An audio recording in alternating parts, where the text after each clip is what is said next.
Hi everyone. So my name is Pablo Yuste, and I am currently a dietetic intern here at USC Whirlpool Center. And this is a little presentation I'll be giving, focusing on nutrition and overall well-being and productivity, as well as how to discern what is true and what is a myth regarding nutrition information out there. There is just a lot of misinformation everywhere, especially with social media and the internet, and it can honestly be really difficult to determine what is and isn't true. A lot of it is, sadly, the majority of it is quick attention grabs, just telling you what you want to hear or what they think you will want to hear. But sadly, a lot of it is just not true.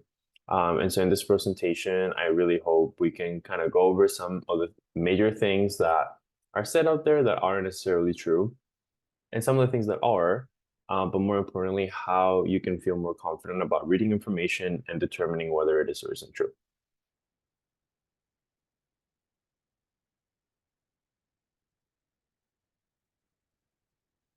I will start by discussing what nutrition, health, and productivity is. Um, this is a very wide range of things, but I want to do my best to cover the basics and give you a good idea of what that looks like. Then I want to change gears a little bit and focus my attention towards the information out there, what the information out there says, and whether it's true or whether it's a myth. And I will try to discuss more actual facts and common myths, and make any changes to those statements to make them true based on the science. Then I want to discuss how to find the right information out there. What are some good ways to not only make sure that you are reading the right information, but also if you aren't, how to figure out whether the information that you're reading has a basis for being true or not. And then lastly, I just want to give some final tips regarding everything we've covered today. Okay, so jumping right in, I want to discuss nutrition for health and productivity, um, in the workplace specifically, but also generally in life as well. Now, the first thing I want to say is that there are many ways to eat in a healthy and productive way. There's just no set of rules or one particular diet that works 100% of the time, especially for everyone. There is no universal diet, sadly, and it's just very personalized. And I think in many ways that's a great thing because you can just experiment and play around and really find what suits you. There are many different diets again that work very well for different people, and so it's just more about figuring out what works for you. So I just want to cover some guidelines to help give you direction rather than give you a specific diet to follow. But as I will discuss in more depth later, the best diet is the one that you feel happy with and can stick to long term. And that will be the theme that carries on for most of this presentation. Okay, so promoting health and productivity. Now, there are some things here to discuss, and the most important thing that doesn't get talked about nearly enough is staying properly hydrated. Even mild dehydration can lead you to feel more lethargic, tired, and experience brain fog and loss in cognitive abilities. And honestly, the large majority of the population doesn't drink enough water each day. So, for a good rule of thumb, everyone should be consuming at least 3 to 4 liters of water per day. Now, that is a safe number, but you could definitely be drinking more without any risk and potentially a lot more benefits. And again, just hydration is something that you should play around. There's many ways to try to figure out what your hydration level is at. But I don't want to get too much into that into this video, but an easy way that I'm sure everyone is pretty, comfortable with is just checking the color of your urine. And a tip that we usually give is that you want your urine to try to look like lemonade. So that is the tone that you usually want to go for. But as I was mentioning, you can experience a lot of side effects and potentially, downsides to not being properly hydrated. So please keep that in mind. Additionally, while that is always tossed around, consuming enough fruits and vegetables is seriously very, very important. This is because they contain many micronutrients like vitamins and minerals that are imperative for your body to work properly and most efficiently.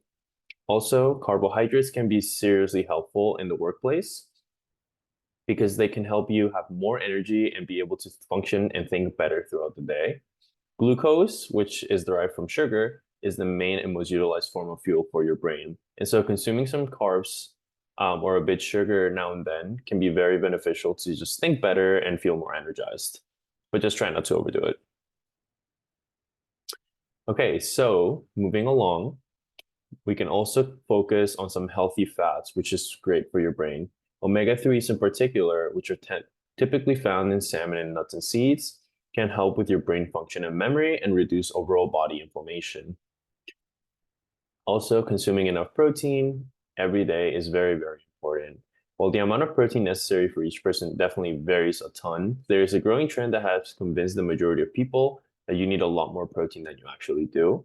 For protein, it's interesting. There's definitely a bit of an overestimation or underestimation, and most people don't get the right number. But I think even though we will discussing this a little bit more further on, at least consuming 20 to 30 grams of protein per meal, assuming you're consuming 3 to 4 meals a day, that will be enough for most people in a day. Last, but most definitely not least, consuming breakfast. Now, this is something that I cannot stress enough. And there are a lot of arguments regarding breakfast and a lot of research that has already been done on it that come to show the benefits of having breakfast every single day, and inversely, the negative downsides of skipping breakfast. If you fast, which we'll again cover later, do try to incorporate breakfast into your fast. Even if you really don't like eating in the morning, even something light can get the job done. The point is that eating something in the morning to start your day can seriously impact the course of the rest of the day and your life as well. It can seriously be that much of an impact. Breakfast, even if it's not a large meal, can be very, very important and have great health effects. And on the contrary, if you skip breakfast very regularly, it can have pretty detrimental effects on your health. Okay, so now that we've discussed some of the main guidelines for nutrition encompassing health and productivity, and especially in the workplace, I want to turn our attention to some of the more common myths that we constantly see out there, and many of which will sound familiar to you or have likely heard somewhere. So, first of all, fats equal getting fat. So, both fats and carbohydrates are two micronutrients that the body uses heavily for energy, either energy, in a form of storage, but also most definitely just to produce energy. And there's a lot of information out there regarding carbohydrates and fats as being the main culprit for putting on weight, or that they're just unhealthy. Fats and carbohydrates are super important for our health and not just for energy. There are many functions within our bodies as well. And while it is true that some fats and carbohydrates may serve more benefits, such as using unsaturated fats, as discussed above, which are good for the brain, and consuming complex carbohydrates, which tend to have more nutrient content. There are other factors such as vitamins and minerals as well that play a role in this. But there are seriously no carbohydrate or fats that you should ever feel like you need to eliminate from your diet to be healthy. In moderation, even these so-called bad fats and carbs are totally fine and can be included in an overall healthy diet. It is worth noting that fats tend to have a higher calorie content, and that is something that you should be aware of. But that doesn't mean that you should cut them off entirely or that they're the sole perpetrator of you potentially putting on more weight. And again, everything should be consumed in moderation, and that will help you stay healthy. And we will talk about energy balance a little bit later on, which tends to be the main factor that impacts whether you gain or lose weight. So moving along, talking a little bit about detox diets, which is something that has become very trendy as well. Now, detox diets are usually just marketing strategies to get you to spend money on certain products with the promise that they will help you feel better. The truth is that your body is already constantly working to get rid of toxins and other substances in your body. Some organs in your body, like your liver and your kidney, are seriously amazing at this, and they're constantly filtering and getting rid of toxins that constantly come into us from our environment. And truth is, detox diets won't really change that much. Instead, what will help you is just being more consistent with your diet and having a variety of foods and nutrients that your body can use to function at its best.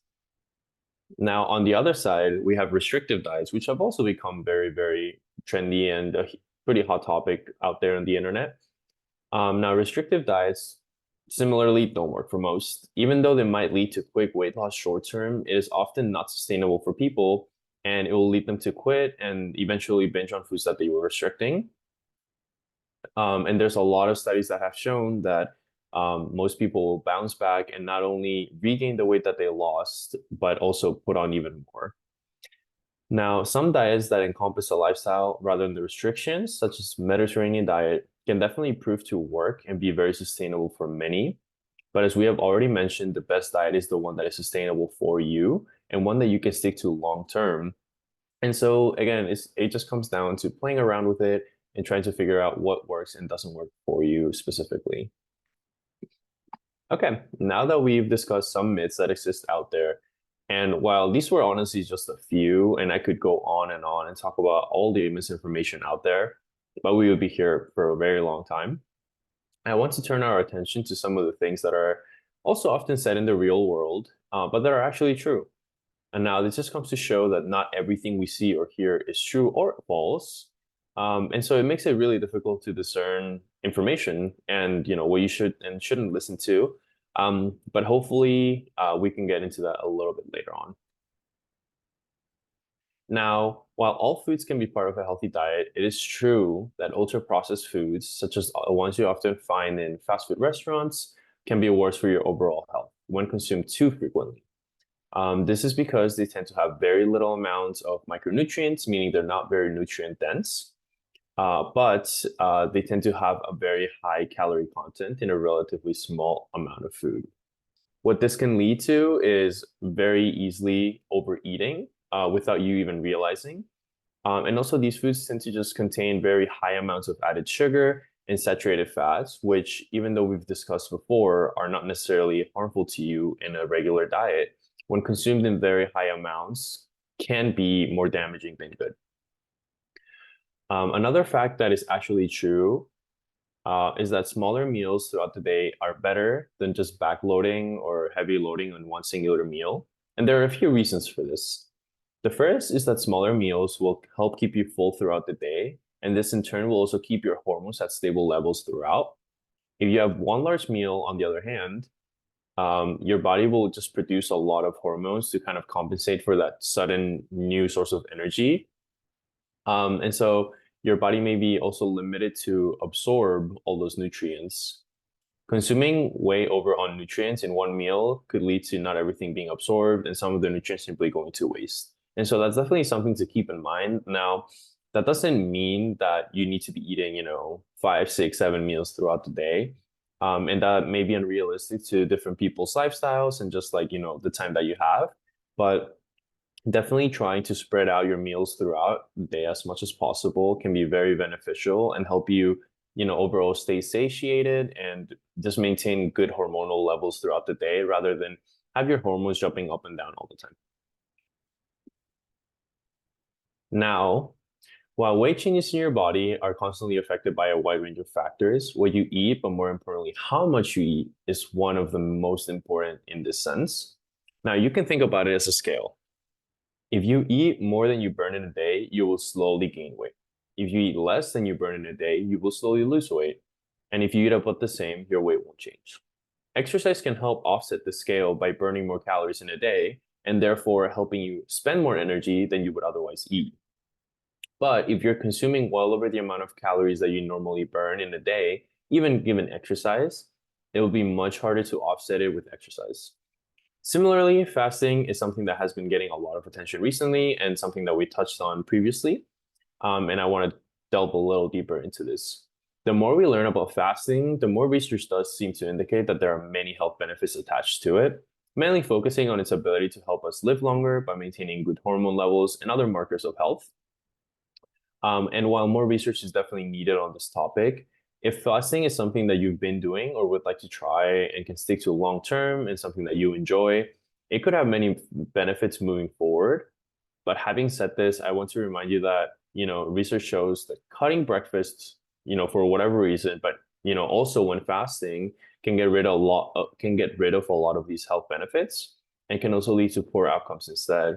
So please make sure to incorporate breakfast into your routine. Lastly, I do want to say about fasting is that even though it is true that it can work long term under the right conditions, it really varies per person. And this is also something that is not a one size fits all. And so that's why I mentioned that it's best for you to try and figure out whether it works for you or not, and whether it's something that you can sustain or not. But if you feel like you need to force it and it's not something that you feel great doing, it will be better not to. And that's completely fine. It's not that just because you don't fast does not mean you won't be able to reap other health benefits and just live a good life. So now that we've discussed the myths and the facts that exist out there, one of the other things that I want to focus today is how to find the right information. Now, as I've already been stating throughout, most of the information that is popular out there is false. And this is because people like to talk about things that everyone wants to hear, meaning quick diets that work on things that have fast effects or show results quickly. Now, I hope some of the tips that I want to discuss next will help you feel more confident in finding information and determining whether the information out there is true or false. So the first and most important thing I want to talk about is don't trust everything out there. I'm sure you have heard this, but it's seriously extremely important. In today's world, with social media and we're getting constantly bombarded with information, it's just so much easier to assume that everything people say is true rather than going out of your way to prove it's wrong. And I mean, it's true. It's very time consuming to determine whether something is true or not. You have to do research and you have to figure out where it's coming from, and we'll get to that. But it's just very time consuming. But trust me, most of the stuff out there is sadly false.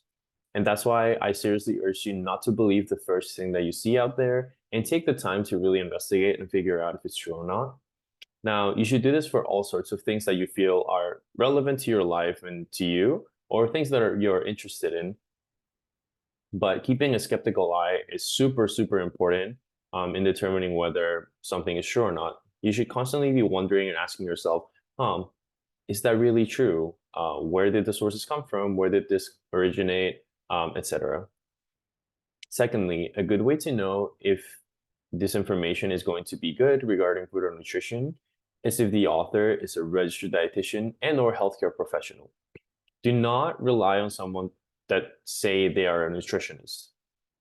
Now, I want to draw this distinction because I think it's not very well understood by many, but anyone can claim to be a nutritionist without any sort of licensing or certification, and this makes their credibility much lower.